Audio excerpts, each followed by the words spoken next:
Hey everyone, and welcome to this brand new explainer. Today, we're diving into a really profound experience. It's something so many people go through completely silently at some point in their lives, yet they often struggle to even put a name to it. Sometimes it feels like all the vibrant colors in the world have just faded away to gray. There's no sharp pain, but there's no joy either. Just this vast emptiness and a really heavy, indescribable weight. Well, in this guide, we're going to look closely at this exact kind of silence, which is clinically known as emotional numbness. We're going to figure out what triggers it, and most importantly, how you can actually turn the lights back on, step by step, using a really solid scientific framework. So, if you're ready, let's get into it. Okay, let's dive into this. Do you ever feel like you're just watching life happen instead of actually living it? Like there's this thick, invisible glass wall right between you and the rest of the world. People around you are laughing, they're talking, maybe they're expressing sadness, but it's as if you're not even in the same room. You're just observing it all from a million miles away. Experts from places like the Cleveland Clinic and Mayo Clinic describe it perfectly. They say it creates the sensation that your body is physically there, but your mind has taken a seat in a movie theater, and it's just watching your own life play out on a screen. If you felt this, please know you are absolutely not alone, and trust me, these feelings are entirely real. Part 1. What exactly is emotional numbness? Or, as it often feels, living in a foggy world. So, in clinical psychology, this state goes by a few names. It's often called emotional blunting or depersonalization.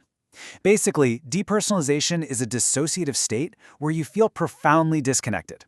Disconnected from your own thoughts, your emotions, your physical sensations, and even your actions.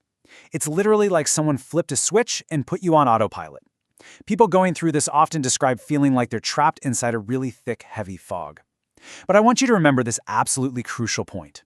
This state of numbness, it is not a weakness. It's not an illness, and it's certainly not a flaw in your character. Actually, it's an incredibly intelligent biological defense mechanism that your mind designed on purpose. Which brings us to part 2, the brain's protective pause button. Let's look at this biological defense. Now, what's really interesting about this slide is how psychologist Dr. Susan Albers from the Cleveland Clinic sums it up. She says, it is a protective mechanism. It's as if your mind is hitting the pause button. Just think about it for a second. Let's say you go through heavy trauma or chronic burnout at work or just a really intense series of stressful events. Your brain's stress hormone, cortisol, absolutely hits the roof. When your system is way too overloaded to process all that pain or pressure, your brain just flips the emotional switches off. It's exactly like an electrical breaker tripping in your house so it doesn't catch fire. It pauses your ability to feel so that you can survive and just keep functioning. Your mind is literally stepping in to save you from total overwhelm in that moment. All right, so how do we fix it? Part 3, professional therapy methods. Let's explore some expert-supported steps. Now that we know why the brain pulls those switches to protect us, here is the really good news. With the right expert help, we can safely push them right back up. First on the list of clinically proven methods is CBT, or cognitive behavioral therapy. CBT is all about helping you identify, and then change, the negative thought patterns that are keeping you stuck in that heavy fog. It gives you the actual tools to manage the stress that's pushing you into dissociation in the first place. Essentially, you're building brand new neural pathways that tell your brain, hey, I'm safe now. It's logical. We don't need to shut down anymore.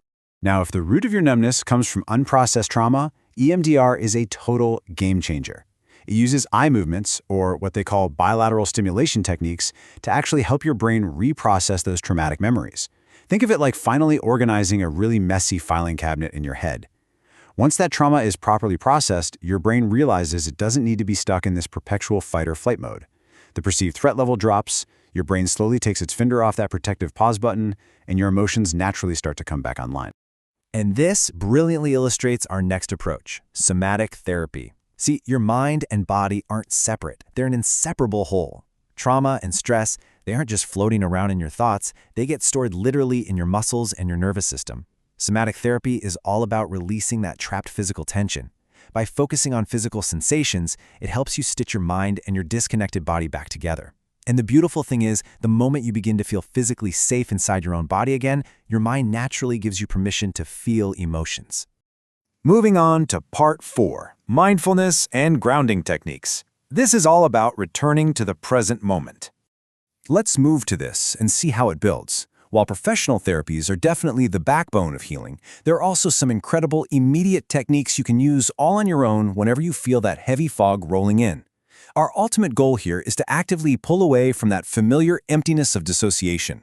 We want to cross over into mindfulness, reestablishing your presence, building a sensory connection with the right now, and getting you to feel fully grounded inside your body again. So here is a highly effective, immediate method that psychologists like Dr. Stemper recommend all the time. It's called the 5-4-3-2-1 grounding technique. If you feel that autopilot sensation taking over, just stop and look around. First, name 5 objects you can see, out loud. Then, find 4 things you can touch, like the hardwood of a desk or the soft fabric of your shirt. Next, focus and name 3 sounds you can hear in the room. Then, notice 2 smells around you. And finally, register 1 thing you can taste, even if it's just a sip of water. This is powerful because it yanks your attention right out of that internal emptiness and forcefully anchors it to the real world through your physical senses. But hey, sometimes you need a faster, sharper shock to the system, right? That's where these rapid sensory grounding tools come in. For example, literally just holding an ice cube in your hand. The intense, freezing cold sends a massive alert to your nervous system, and it cuts through that psychological disconnection like a knife. Smelling something really strong, taking deep belly breaths, or consciously squeezing and then relaxing your muscles, these all act like emergency pull cords. They immediately summon your mind back down into your body. Part 5. Practical healing steps. Let's look at your daily action plan. So the crucial point is that real change requires a solid, multifaceted plan. If we look at a psychologist's fundamental list for recovery, it usually looks like this. Step 1. Start clinical counseling or therapy. You don't have to do this alone. Step 2. Take those grounding practices we just talked about and make them a daily habit. Step 3, and this one is huge but often forgotten, get a medical checkup. As the Cleveland Clinic points out, simple physical conditions like anemia, thyroid issues, or even certain medications can actually cause emotional blunting. You absolutely need to rule that out. And finally, step 4, get some regular exercise. Moving your physical body literally helps thaw out a frozen nervous system. Part 6. Reconnecting. The return of your feelings. As we get closer to wrapping up, I really need you to hear this. Please be incredibly gentle with yourself right now. This numbness? It is not a permanent feature of who you are. It's just a temporary season you're passing through. With time, with the right support, and most importantly with deep self-compassion, you can stop watching life from the sidelines. You'll step fully back onto the stage. Your feelings will naturally return once you've built a safe physical and mental space for them to exist again. So, I want to leave you with one unforgettable truth to take away from this explainer. Emotional numbness is not your flaw. On the contrary, it's the brilliant warning system of an incredibly intelligent brain telling you, hey, we are exhausted, we've carried way too much, and we have reached our absolute limit. It's your body's way of demanding that you stop and help yourself. So, the real question I have for you is, are you ready to compassionately listen to your own limits and take that very first step toward healing? I really hope this guide empowers you to do exactly that. Take care of yourselves and stay mindful.